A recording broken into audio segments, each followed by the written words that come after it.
साथियों, आज की वीडियो में हम फिजिक्स कक्षा 12 के चैप्टर नंबर 9 किरण प्रकाश की एवं प्रकाशिक यंत्र के PYQ क्वेश्चनों के बारे में बात करने वाले हैं।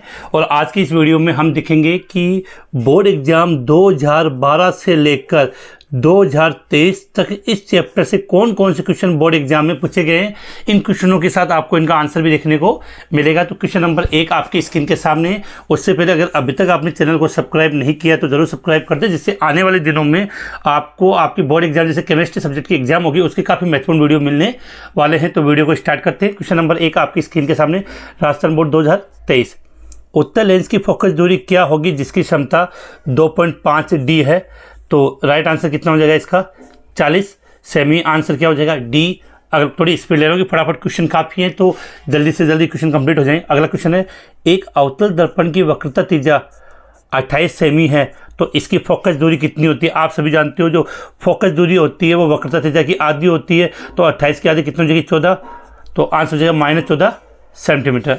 अगला जो इससे बड़ा क्वेश्चन आता है, आपको पता है कि जो किरण प्रकाश की और प्रकाशिक यंत्र है उससे एक आपके 4 नंबर का निबंधात्मक एक बड़ा क्वेश्चन पूछा जाता है। तो बड़े क्वेश्चन के रूप में कौन सा क्वेश्चन आपसे पूछ सकता है कि अवतल दर्पण द्वारा प्रतिबिंब रचना का किरण चित्र बना के बिंब दूरी u, प्रतिबिंब दूरी v और फोकस दूरी के मध्य संबंध स्थापित कीजिए। तो इसका पूरा डेरिवेशन आपको यहाँ नीचे देखने को मिल जाएगा। और सबसे इम्पोर्टेंट बात है, जो संबंध होता है वो आप याद कर लेना, 1/f बराबर 1/v प्लस 1/u। इसे दर्पण सूत्र के नाम से भी जाना जाता। तो काफ़ी इंपॉर्टेंट फॉर्मूला ये याद आप करें।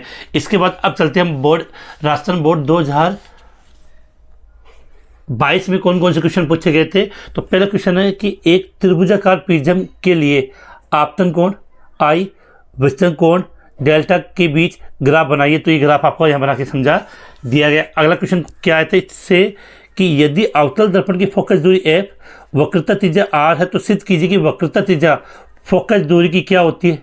वक्रता त्रिज्या फोकस दूरी की दुगनी होती है और फोकस दूरी वक्रता त्रिज्या की आधी होती है। तो इसको आपको एक्सप्लेन करके समझाना। तो यहाँ पर उसको पूरा एक्सप्लेन करके समझाया हुआ है। और यहाँ पर आपको मिल जाएगी r बराबर क्या हो जाएगा 2f।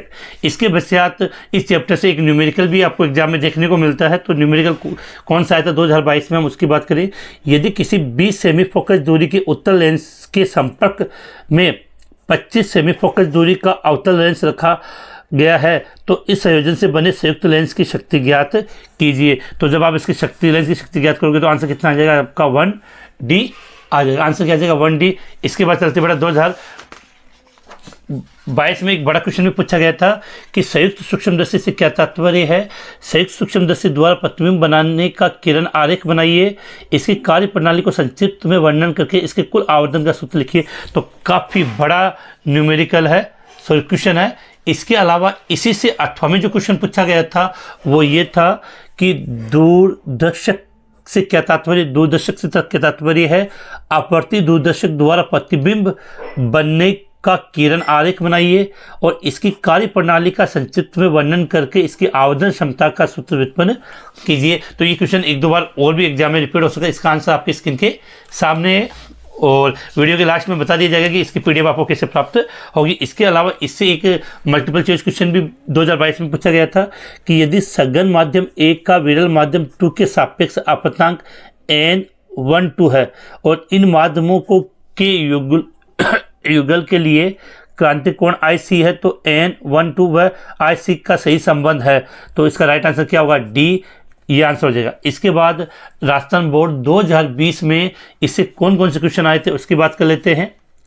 एक अभिसारी लेंस की वायु में फोकस दूरी 25 सेमी है। यदि इसको जल में डुबो दे तो लेंस की फोकस दूरी ज्ञात कीजिए और ये इसके मान दे दिए। तो इसको आप कैलकुलेट करोगे तो आपका पूरा आंसर यहाँ पे कितना आ जाएगा 100 सेंटीमीटर आ जाएगा। इसके बाद चलते बड़े अगले क्वेश्चन की, परावर्तक दूरदर्शी की बनावट एवं कार्य विधि का वर्णन कीजिए और आवश्यक चित्र बनाइए। तो ये पूरा आंसर इसका आपके स्क्रीन के सामने है और इसको आपको एज इट इज जैसे कैसे लिख कर आना अगर एग्जाम में इस प्रकार क्वेश्चन आता है। अगला क्वेश्चन आपसे कि राजस्थान बोर्ड 19 में जो क्वेश्चन पूछा गया था, लेंस की क्षमता और फोकस दूरी में संबंध। बेटा कितना इजी क्वेश्चन है कि जो लेंस की जो क्षमता होती है पी, वो फोकस दूरी के व्युत्क्रमानुपाती होती है, तो पी बराबर क्या होता है 1/f। इससे न्यूमेरिकल भी आपसे पूछ सकता है। अगला है परिभाषित कीजिए, किसके बारे में बताना आपको, पूर्ण आंतरिक परावर्तन। आप सभी जानते हो पूर्ण आंतरिक परावर्तन, ये इसका आंसर है। इसके बाद अगला दर्पण सूत्र व्युत्पन्न कीजिए, आवश्यक किरण चित्र बनाइए।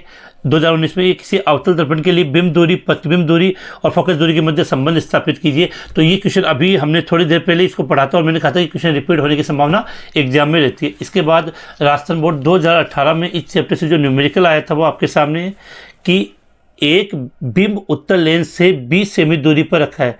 यदि लेंस द्वारा 3 गुना आवर्धित वास्तविक प्रतिबिंब प्राप्त होता है तब लेंस की फोकस दूरी क्या होगी। तो इसको आप कैलकुलेट करोगे तो आपकी फोकस दूरी कितनी आ जाएगी, 15 सेंटीमीटर। इसके बाद एक क्वेश्चन सिंपल सा ये पूछ लिया गया था कि सूक्ष्मदर्शी की आवर्धन क्षमता से क्या तात्पर्य है। तो इसको आप यहाँ से कैलकुलेट करके बता सकते हो। अगर अभी तक आपने चैनल को सब्सक्राइब नहीं किया तो जरूर सब्सक्राइब कर दें, जिससे आने वाले दिनों में आपको केमिस्ट्री के महत्वपूर्ण वीडियो जो इंग्लिश और हिंदी दोनों माध्यम में मिलेंगे। अगला राजस्थान बोर्ड 2017, माध्यम में अपवर्तनांक को परिभाषित कीजिए। माध्यम में अपवर्तनांक को परिभाषित कीजिए, तो ये परिभाषा आपको यह मिल जाएगी कि वायु में प्रकाश का वेग और माध्यम में प्रकाश के वेग का अनुपात माध्यम का अपवर्तनांक कहलाता है, म्यू बराबर c/v। अगला इसका एक न्यूमेरिकल भी आया था कि एक छोटी दूरबीन के अभिदर्शक तथा नेत्रिका से फोकस दूरियां क्रमशः 192 सेंटीमीटर और 8 सेंटीमीटर है। दोनों लेंसों के बीच की दूरी ज्ञात कीजिए। तो लेंसों की दूरी कितनी आ जाएगी, आप कैलकुलेट करोगे तो 200 सेंटीमीटर। एक क्वेश्चन इससे बड़ा क्वेश्चन ये पूछा गया था 2017 में, पार्श्व विस्थापन किसे कहते हैं, किसी दर्पण की फोकस दूरी व वक्रता त्रिज्या में संबंध स्थापित कीजिए।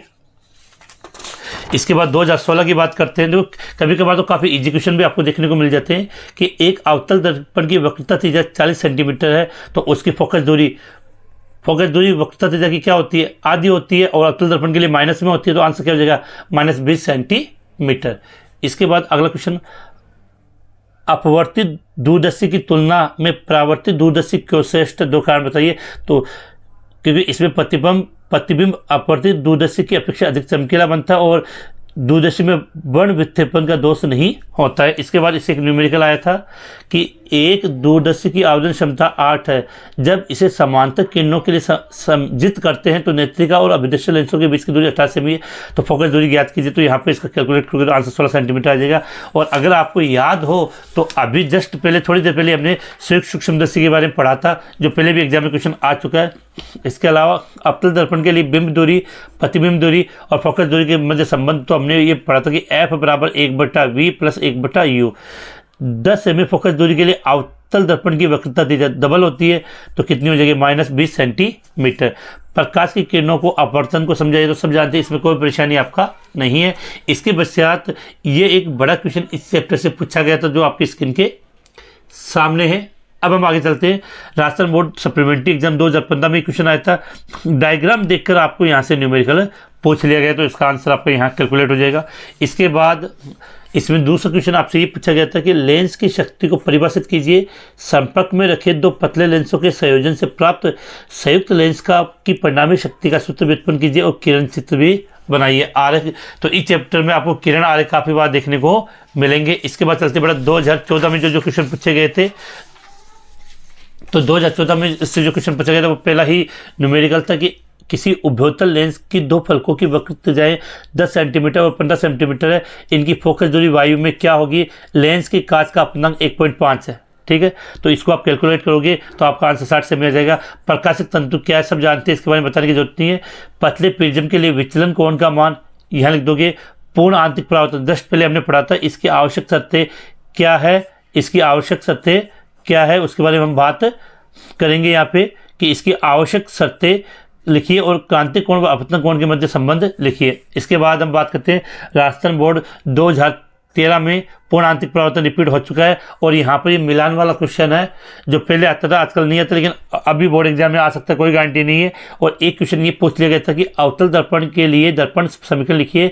जब प्रकाश विरल माध्यम से सघन माध्यम में प्रवेश करते हैं तो उसके तरंग व आवर्ती पर क्या प्रभाव पड़ता है, इसको आपको समझाना है। अब बात करते हैं बेटा राजस्थान बोर्ड 2012 में इससे एक न्यूमेरिकल पूछा था। तो कोई वस्तु 15 सेंटीमीटर वक्रता त्रिज्या से अवतल दर्पण से एक 10 सेमी पर और एक 5 सेमी की दूरी पर रखिए, तो प्रत्येक स्थिति के लिए प्रतिबिंब की स्थिति, प्रकृति व आवेदन ज्ञात कीजिए। तो इसको आप कैलकुलेट करोगे तो आंसर आ जाएगा।